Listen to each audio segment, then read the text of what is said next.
Salut les passionnés, j'espère que vous allez bien, et aujourd'hui on va voir la phase de charge, la phase de combat, et après la phase de morale, ce sont les phases les plus violentes du jeu.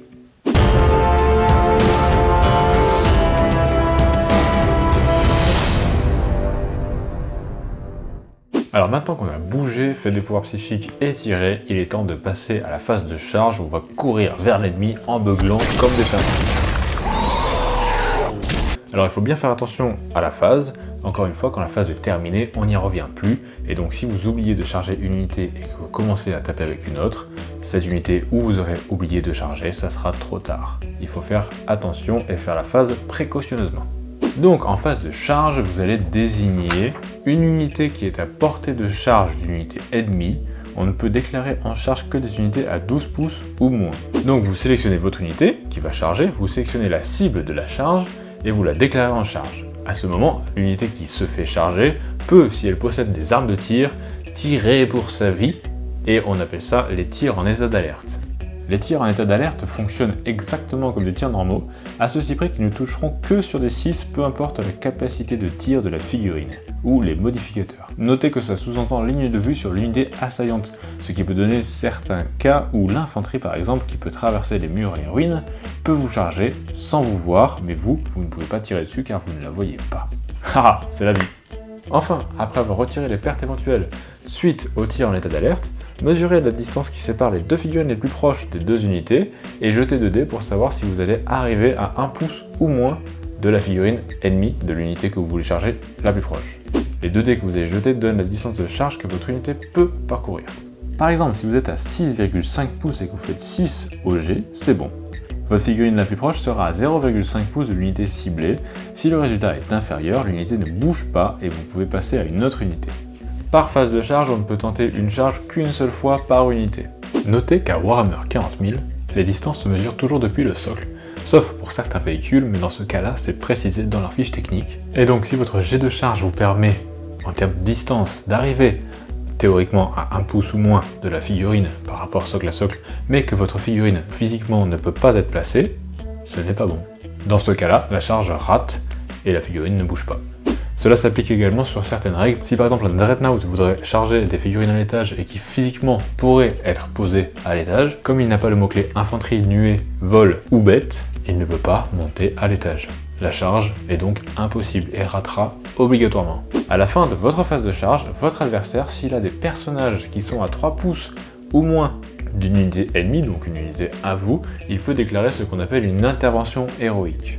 Pour ce faire, il faut qu'un de ces personnages soit à 3 pouces ou moins d'une unité ennemie. Dans ce cas, il peut bouger de jusqu'à 3 pouces pour se mettre à moins d'1 pouce d'une figurine ennemie et donc l'engager au corps à corps. Maintenant que votre phase de charge est terminée, les unités qui ont chargé sont donc engagées au corps à corps. Vous allez donc sélectionner une de vos unités qui a chargé et l'activer pour combattre. Ceci vous permet de faire un mouvement d'engagement de jusqu'à 3 pouces dans n'importe quelle direction, tant que chaque figurine termine son mouvement plus proche d'une figurine ennemie qu'elle ne l'était avant son mouvement. Maintenant, vous allez pouvoir choisir l'un ou les cibles de vos attaques. Pour cibler une unité ennemie, il faut être à 1 pouce ou moins de l'unité que l'on veut taper, ou d'être à 1 pouce d'une figurine elle-même à 1 pouce de la cible. On ne peut frapper uniquement les unités que l'on a déclarées en charge. Autrement dit, si le personnage ennemi qui a fait l'intervention héroïque tout à l'heure, vous ne l'avez pas déclaré en charge parce que par exemple il était trop loin, eh bien vous ne pouvez pas lui taper dessus. Pour frapper avec une unité, vous regardez la caractéristique d'attaque sur le profil de votre figurine. Ici, Mortarion a 6 attaques. S'il en possède plusieurs, vous choisissez son arme de mêlée. Des fois, certaines figurines auront une arme qui aura plusieurs modes. Ici, la faux de Mortarion a 2 profils. Vous pouvez répartir ces 6 attaques entre ces 2 profils.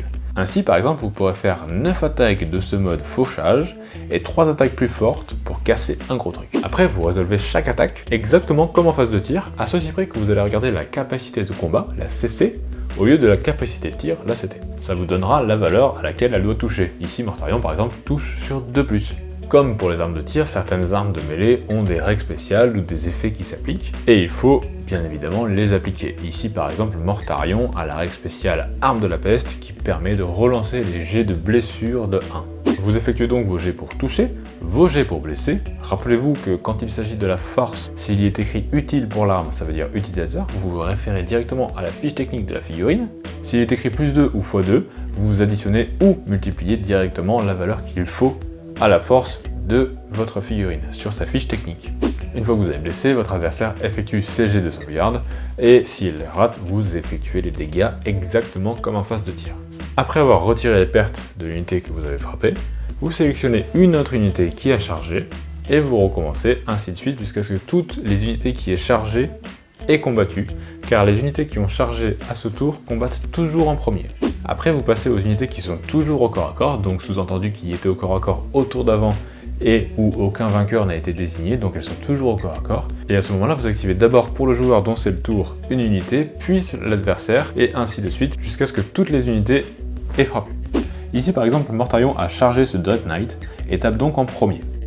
Ces 5 Terminators Chevaliers Gris étaient déjà au combat avant la phase de charge avec ses Plague Marines, ainsi que ce Dread Knight avec ses Poxwalkers.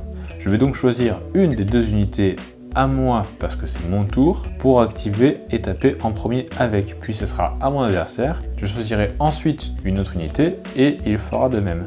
Ainsi de suite jusqu'à ce que toutes les unités aient combattu. Toutes les figurines qui sont à 1 pouce ou moins d'une figurine ennemie à la phase de combat doivent taper, on ne peut pas refuser le combat. Après la phase de combat, vient la phase de morale, c'est la phase de fin, la dernière phase de votre tour. C'est là qu'on va voir à quel point le moral de vos troupes est affecté par les phases qui viennent de se passer.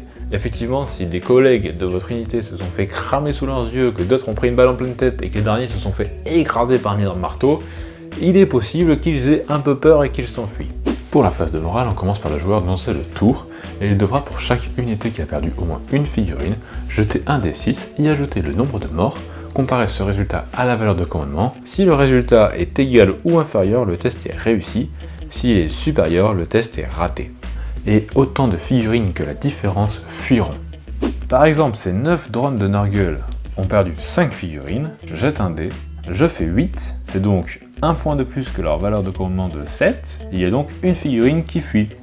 Les figurines qui fuient sont retirées de la table, mais vous êtes libre de choisir quelle figurine de votre unité s'enfuit. Et voilà, vous avez fait un tour de jeu complet. Dans la prochaine vidéo, nous verrons les scénarios pour avoir quelque chose de plus intéressant que tuer les méchants. J'espère que cette vidéo vous aura plu, j'espère que vous aurez appris quelque chose. Si c'est le cas, n'hésitez pas à lâcher un petit pouce en l'air, à mettre un commentaire si vous avez une question, j'y répondrai avec plaisir, à vous abonner et surtout à partager la vidéo, c'est le plus important pour la chaîne. Merci beaucoup. Et en attendant la suite, je vous dis bon jeu, bonne peinture, ciao.